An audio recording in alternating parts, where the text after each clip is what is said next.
Brock Purdy had a couple of interceptions in the fourth quarter.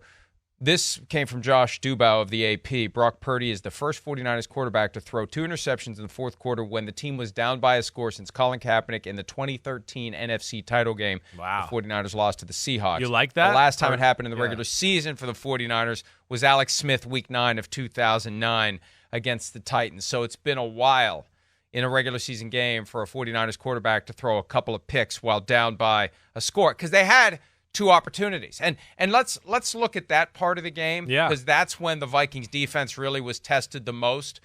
Vikings are driving 4th and 4 on the 49ers 42. And I thought the decision was field goal or go for it. Field goal or go for it. You hit the field goal, you're up 8 points. You miss it, they got the ball at the 50. You go for it. Hey, the offense is moving pretty well. Yeah. 4 yards. They've been converting third downs all night. I thought they should go for it. They bring the punter out, and it's like, what? I said, what? When they showed the screen and the punt team was out there. I did not think punt was even an option at that point. And then the ball goes into the end zone, a net of 22 yards. Yep. I said to Alex, my son, they're going to be where they would have gotten the ball if the Vikings had failed on 4th down in 2 plays. And they were. George Kittle catches a pass, and they're at the 40 in 2 friggin' plays. Like, why didn't you just go for it, keep the clock moving, keep the ball, get some points, and just make that window tighter and tighter? And, Chris, the moment for me where I think something – and I watched Purdy very closely the rest of the night. And if he was messed up, he wasn't showing it in his facial expressions on the sideline, and they weren't working on him. But when they tried that quarterback sneak, 3rd and short near the 50, just a couple of plays before the interception, the first one to Cam Bynum, on their first opportunity to make it. You look at the overhead shot of this. He got rocked. Watch this. Yeah. He gets rocked. Hicks gave him a little kiss to the head there. He got, and that's one of the downsides, and it's not like anybody did it on purpose. He got rocked. And so the next play he converts the Tom Brady style quarterback sneak. There was a gap inexplicably that the Vikings left, and he just slipped through it. But he got rocked on that play, and I said to my son when that happened, watch him the rest of the game. If he's a little bit off, he got rocked. And I don't care who you are. That's your head, taking somebody's helmet right into the jaw area of your helmet. He got rocked. He did a great job of shaking it off, but I just wondered after that, and he threw both picks after that. Did that just knock him just enough? Chris, you've been there. Just enough out of sorts that it's the difference between getting the ball to the open guy and having somebody in a position to pick it off. Because when you see that overhead angle, I thought he got blasted. He definitely did. He did. I don't know. And, again, that's part of football too is, you get hit a lot and you're tired and, and you're starting to get exhausted. And, you've been hit in the head a few times and you're beat up. And are you thinking clearly in the fourth quarter? Can you still execute the way, you were in the first quarter when you were fresh and not tired and exhausted and beat up? I mean, that is part of the game. There's no doubt. It's a little bit like last week, the opposite of last week, where last week he played horrible and he was clutch late in the football game. This week he played really good and saved his worst throws of the game in the biggest moments of the game. And that's where it was unfortunate. They weren't able to run the ball. They were going to have to win the game with Brock Purdy throwing the ball. Definitely. They're missing one of their big weapons in Deebo Samuel, like you just talked about already, right? And, his first interception to Bynum, right? He made so many good throws all night, but I thought Troy Aikman kind of explained it the right way. When you're always an anticipation thrower. Oh, I'm going to throw to this spot. I'm going to throw to this spot. If it doesn't go perfect and you don't throw perfect, it can become dicey. And that was just way too much anticipation, let alone throwing a ball that kind of died out towards the, as it got towards the target there in Jennings.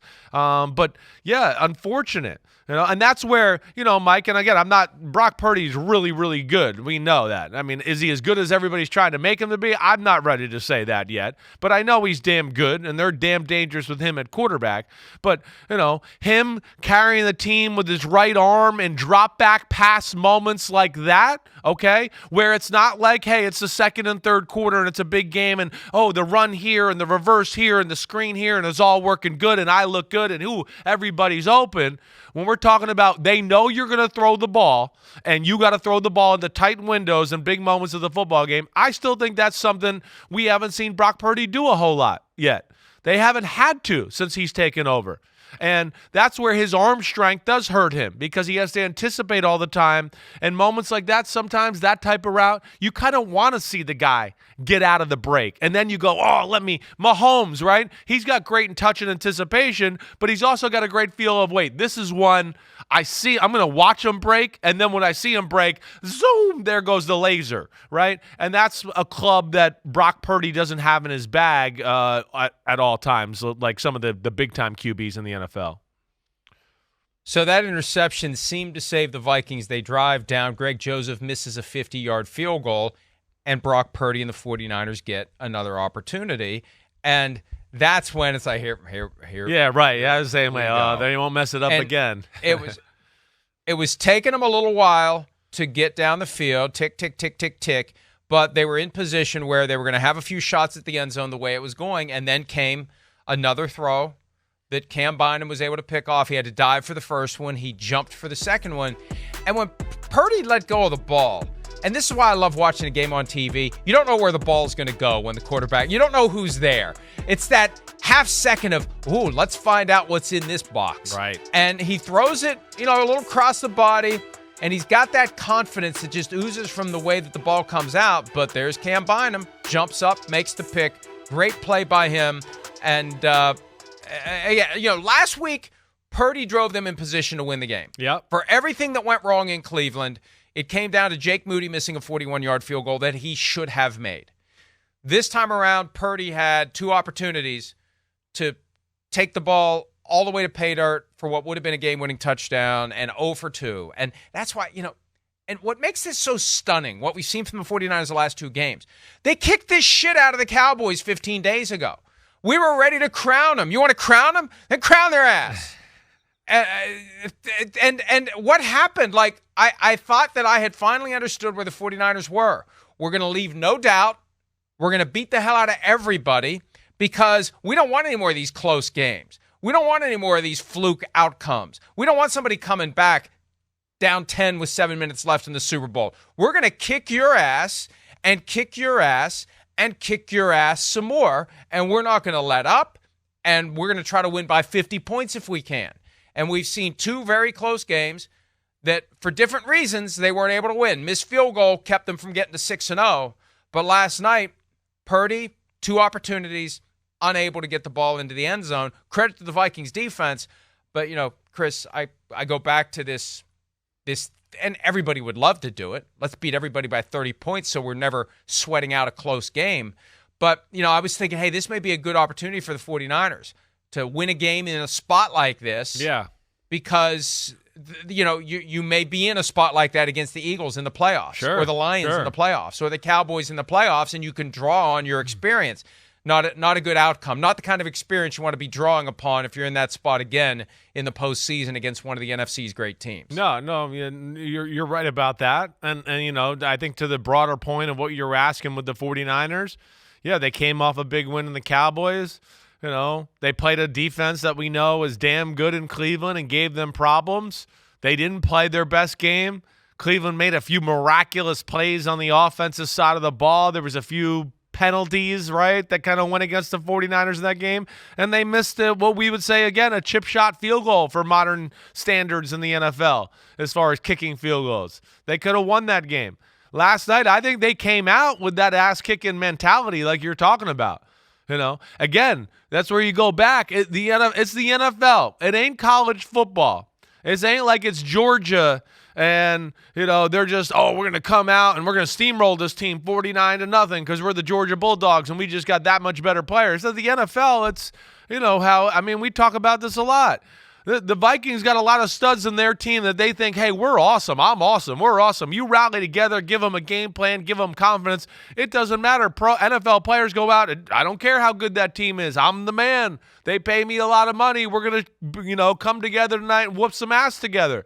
And the 49ers came out with that type of mentality, but when you drive down the field like a machine the first 3 drives of the football game and you only come away with 7 points, that was their chance to like do what you're talking about to the Vikings, where the Vikings look up and go, oh man, it's 17-0 or it's 17-7 already. We're in trouble here. And now the 49ers, we know, a momentum, crazy, mofo type of football team. And that didn't play in their favor there because of those mistakes. And then, of course, your Vikings took advantage of that kind of momentum swing or lack of making plays by the 49ers. You and I both picked the 49ers to win big. I had 35-21. And as I was watching the game, and I didn't share this with my son because, I ultimately want to be right. And I was conflicted at times. Right. It was great to see the Vikings win their biggest regular season game as far back as I can remember. And now that I'm a little older, I can't remember back all that far. But that was a huge win for them. But I kept saying, it's coming, it's coming, it's coming. At some point, it's going to happen. The 49ers are going to score, force a turnover, score again. 14 points just like that. And 35-21 is still a possibility here because that finding that groove and breaking the Vikings back, it felt like it was always just around the corner. Right. But we never got around that corner, and the Vikings did a great job of holding it off, even when it felt like the Vikings were giving them opportunities late, when it wouldn't have been a blowout, but it just would have been, okay, the 49ers win, all is right in the world, we haven't lost our minds.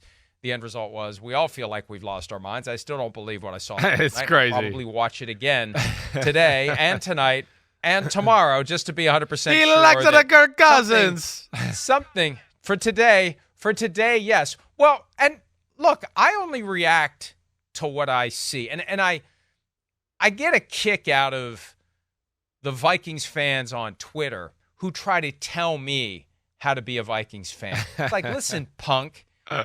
I've been dealing with this for 50 years. I've got scars on my soul that will never be removed. Nothing they do moving forward can eradicate 1975, December 28. That's there for good. Super Bowl 11, that's there for good. 1987, NFC Championship game, that's not going anywhere. 98, I'm living that the rest of my life. They're like tattoos that you can't get removed if you want to. 2009, 2017. Don't forget about 2000 when the Giants won. Don't forget about that one, the 41-0. Come on, you said all the good ones except the best one. Come on. Scratching that's the easiest one to process because it was over by the end of the first quarter and I was able to go turn off the TV and go to sleep. I knew that one was done. It's the ones that are just tantalizing that it's there. And so, I've had my heart ripped out and stomped on as a Vikings fan for 50 years. And, being in this business for almost half of that time, which is just amazing to me when I think about it, like half of my existence as a Vikings fan has been in this business where I have worked very hard to remain neutral. I have worked very hard to cover everyone objectively and fairly. And if anything, I'm harder on the Vikings than I would be if I didn't have that background. But I mean, I give Kirk Cousins a hard time because I've been waiting for a game like that since the moment they signed him. Remember, we got to take a break after this, but remember the context of how they signed Kirk Cousins. With Case Keenum playing quarterback, they almost got to the Super Bowl. With Case Keenum, they had the Minneapolis Miracle moment, and then they go to Philadelphia, and they lose 38-7, and they decide we're going all in on Kirk Cousins. And that's going to take where we are next level. That was the organizational attitude.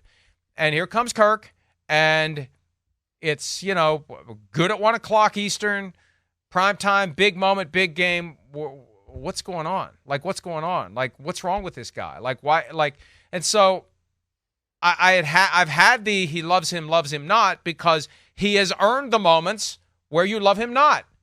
You got to earn the moments where you love him. I mean, if Patrick Mahomes was horribly inconsistent and losing big games in prime time, Chiefs fans would feel the same way.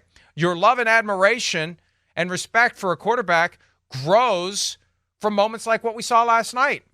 When you disappoint, when you throw an interception late, when you get sacked and the ball pops up in the air because you held the ball for too long and there goes the game, that's what's going to cause people to You know, when you're the guy who's the centerpiece of the team, when you're the focal point, when you're the highest paid guy, if you don't deliver, people are going to be upset. I understand that. I get what you're saying there. My defense to that always is a little bit, he doesn't have Patrick Mahomes' team.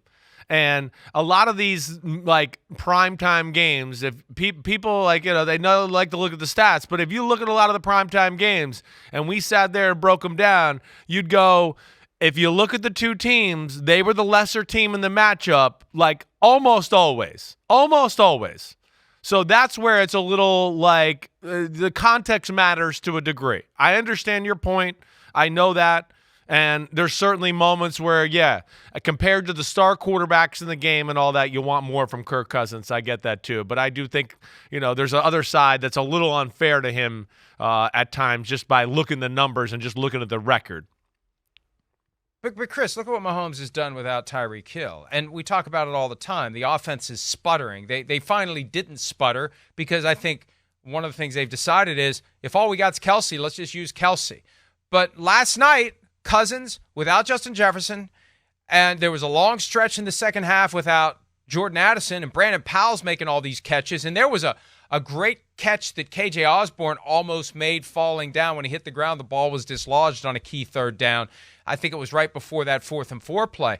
Like, these other guys are stepping up. Definitely. And Kirk Cousins is finding them, and he's trusting them. And TJ Hawkinson, 11 catches for 86 yards. I think that the Vikings right now in the passing game have a far better supporting cast for Kirk Cousins than the Chiefs have for Patrick Mahomes. I would agree with that. Yes. Justin Jefferson, it would be nice to have him back. But even without Jefferson, the guys I saw last night, we need to take a break. And we'll talk about Jordan Addison on the other side. Okay. But they got a superstar potentially in Jordan Addison. Hi, it's Mike Florio. Thanks for watching PFT on YouTube. Hit subscribe for the latest news and analysis from Pro Football Talk.